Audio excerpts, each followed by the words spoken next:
C'est toujours un réel plaisir, mesdames et messieurs, d'être parmi vous dans cette nouvelle édition. Bonsoir et bienvenue. Restez avec nous jusqu'à son terme. À la une de l'actualité, les syndicats et les travailleurs du secteur privé se disent floués par la revalorisation du salaire minimum, désormais fixé à 315 000 arrières avec 2 augmentations. La plateforme syndicale maintient sa revendication d'un salaire minimum à 360 000 arrières.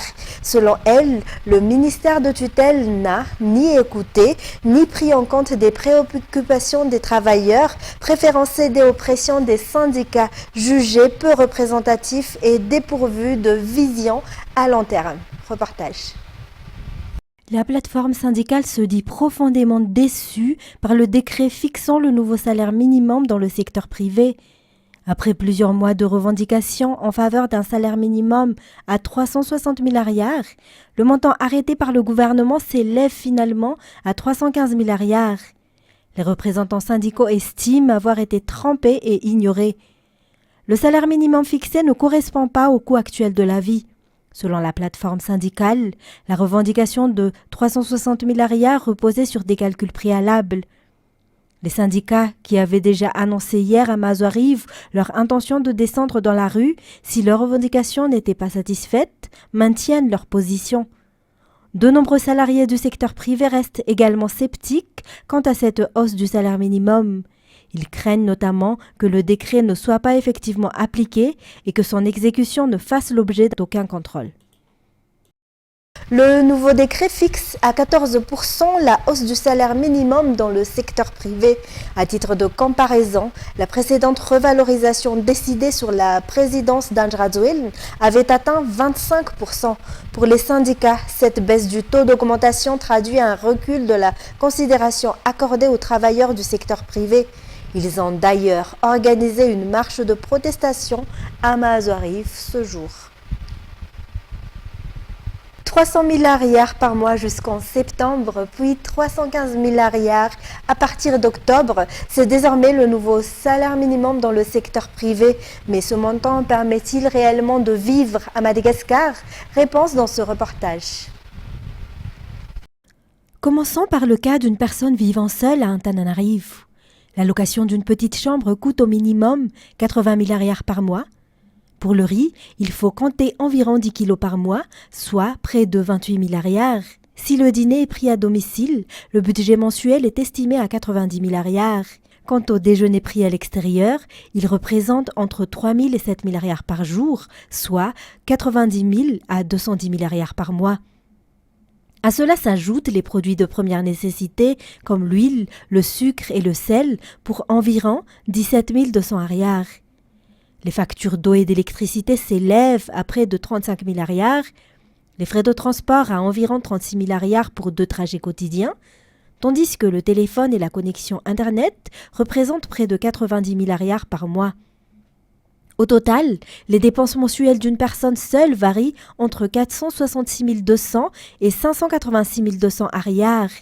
Et ce calcul ne prend pas en compte les dépenses de santé en cas de maladie et encore moins une épargne. Même en réduisant les dépenses liées à l'alimentation ou au téléphone, un salaire de 300 000 arrières reste insuffisant pour couvrir les besoins essentiels d'une personne vivant seule. Pour un couple avec 2 enfants, les dépenses sont encore plus importantes. Le loyer est estimé à 180 000 arrières. L'alimentation, incluant les produits de base, atteint environ 500 000 arrières. Le goûter des enfants représente 60 000 arrières. Les factures d'eau et d'électricité, 60 000 arrières. Les frais de transport, 144 000 arrières. Les frais de scolarité dans un établissement privé de gamme moyenne, 120 000 arrières. Tandis que les dépenses de télécommunications s'élèvent à 180 000 arrières. Au total, ce foyer doit dépenser environ 1 244 000 arrières par mois, sans compter les frais médicaux. Au regard de ces dépenses, un salarié devrait percevoir un revenu d'environ 600 000 arrières par mois pour couvrir ses besoins essentiels et pouvoir commencer à épargner. Dans un tout autre sujet, une femme appartenant à la même association que la tutrice de la fillette de 12 ans tuée par balle à Touamas serait à l'origine de l'attaque. L'enquête de la police est désormais bouclée. 5 personnes ont été arrêtées dans le cadre de cette affaire, tandis qu'un 6e suspect est toujours recherché. Andoniana Martina sur les images de Louva Anatenaine de Viva Tuamas. Nous devons être vigilants dans la gestion de notre argent, car c'est souvent ce qui attire les malfaiteurs jusqu'à chez nous. C'est le message adressé par le directeur régional de la sécurité publique à la population de Tuamas, alors que les actes d'insécurité se multiplient dans la ville.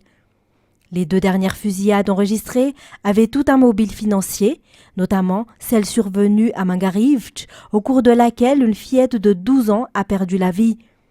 Selon les résultats de l'enquête, une membre de la même association que la tutrice de la victime serait l'instigatrice de cette attaque. La tutrice occupait le poste de trésorière de cette association et devait déposer les fonds de celle-ci à la banque.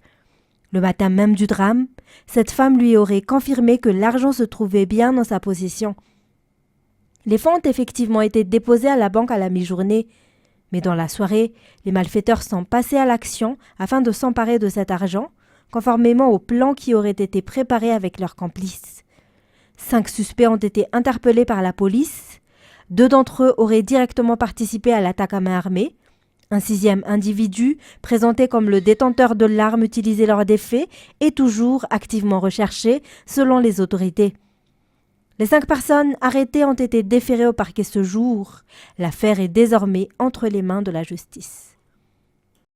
Et à Antananarive, la circulation a été modifiée à partir d'aujourd'hui pour les véhicules en provenance de Tsarasoch à destination d'Akourndjan, ainsi que pour ceux venant d'Akourndjan et se rendant vers les entreprises situées derrière la City. Pour les automobilistes venant de Tsarasoch en direction d'Akourndjan, une nouvelle voie a été ouverte au niveau de la gare d'Alarbi. La chaussée reliant Tsarasoch à Alarbi à Akourndjan est ainsi désormais aménagée en 3e voie. Les véhicules en provenance d'Akourndjan et à destination des entreprises situées derrière la City doivent quant à eux entrer directement par la City ou passer par le rond-point de Tsarasoch.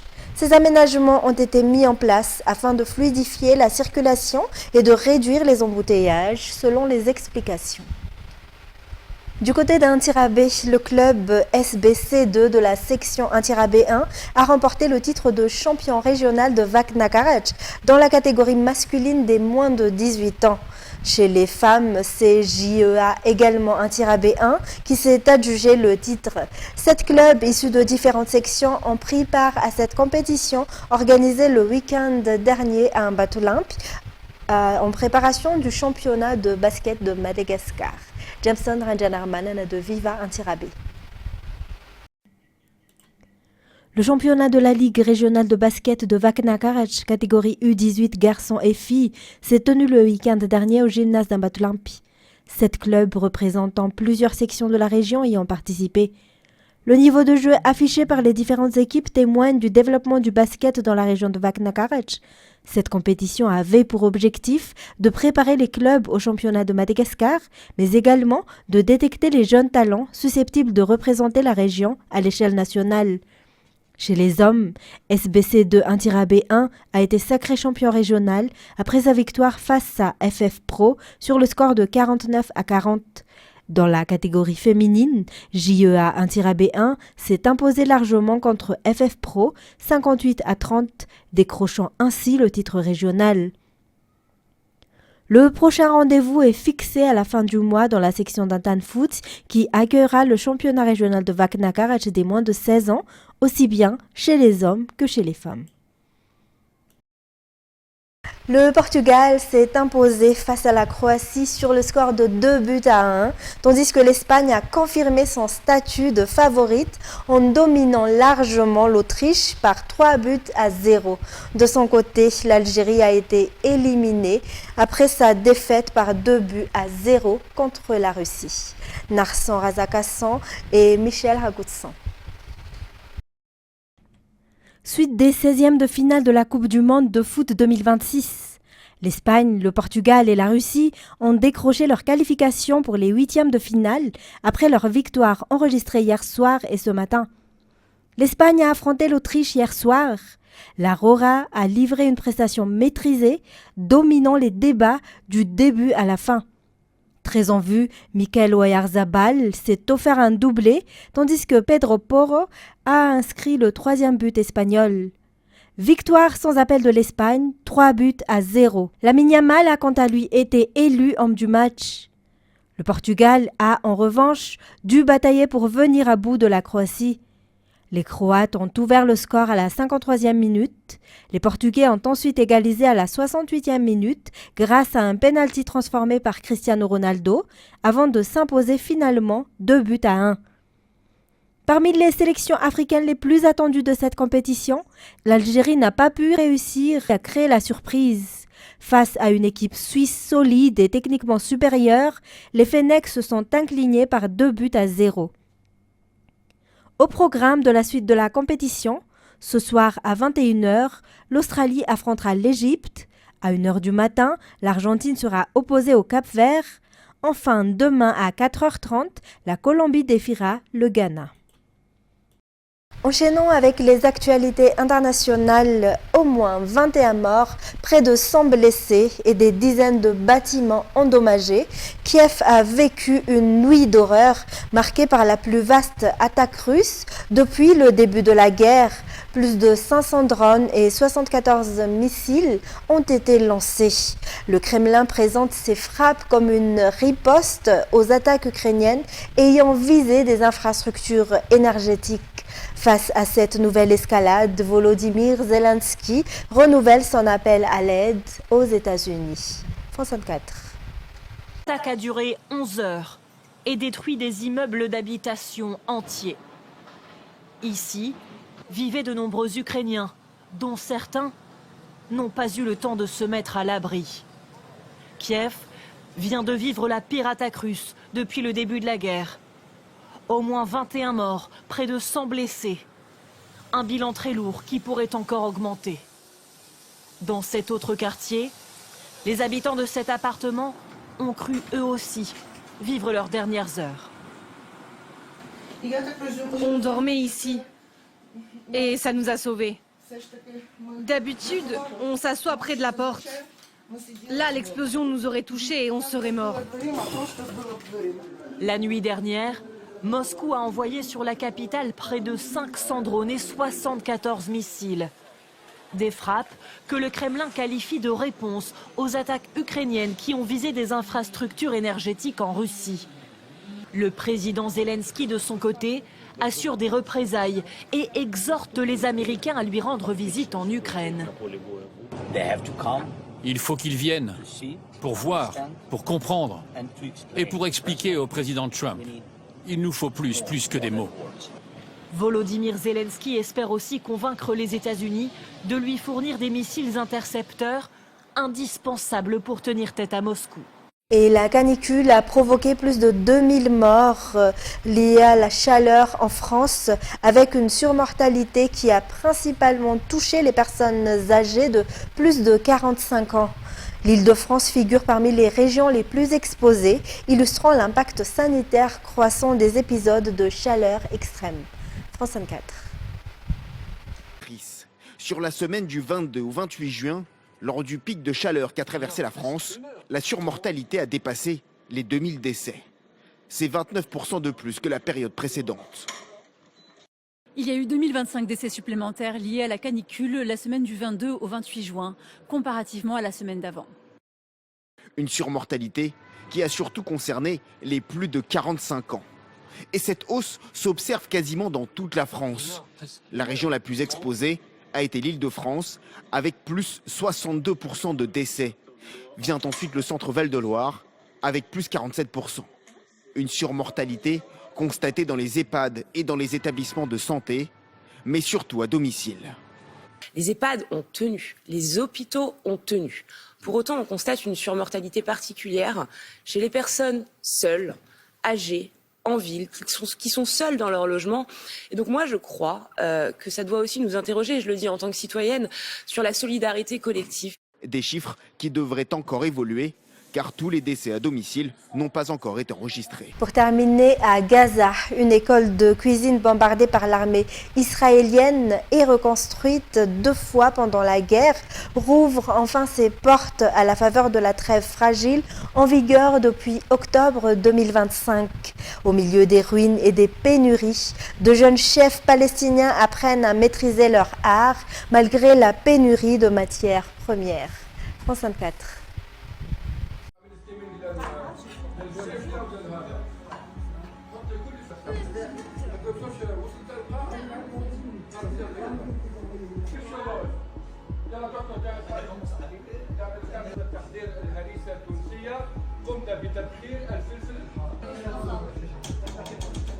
ونحن في صعوبات بسبب الأوضاع السياسية والاقتصادية في قطاع غزة، العدوان الغاشم على قطاع غزة، انقطاع المواد الأولية، وكذلك الغلاء الفاحش الموجود في الكهرباء في الغاز. هذا يعيق أمامنا أنه نعطي بأعلى مستوى موجود في فن الطهي.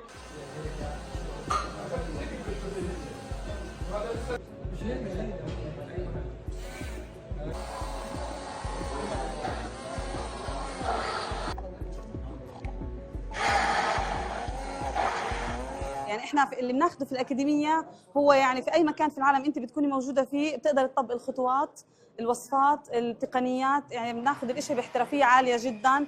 لاحظت الاشي كثير بتناسب معنا انه هو مختلف جدا عن الشغل المحلي، بتتميزي. فهي ان شاء الله يعني احنا لسه عشان في البدايه الاشي مش واضح، بس ان شاء الله لقدام حتكون الاشي ان شاء الله حنقدم اشي كويس. حطيت ملعقه خردل، حطيت توم بودره، بصل بودره، ملح، فلفل اسود، بضيف لها المكونات هذه، في الاخير معلقه نشا وكتفها زي ما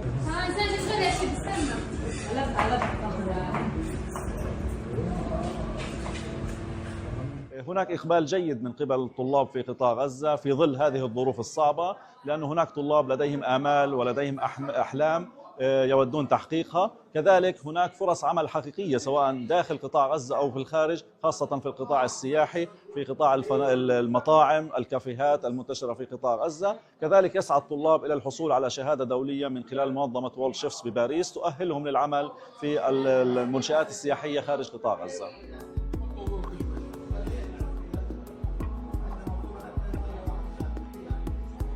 عملنا توباسكو صوص كثير رائع في استعمالاته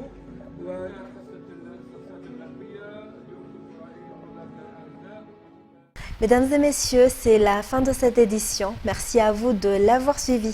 Merci également au salon de beauté Classic Style Batman pour la mise en beauté.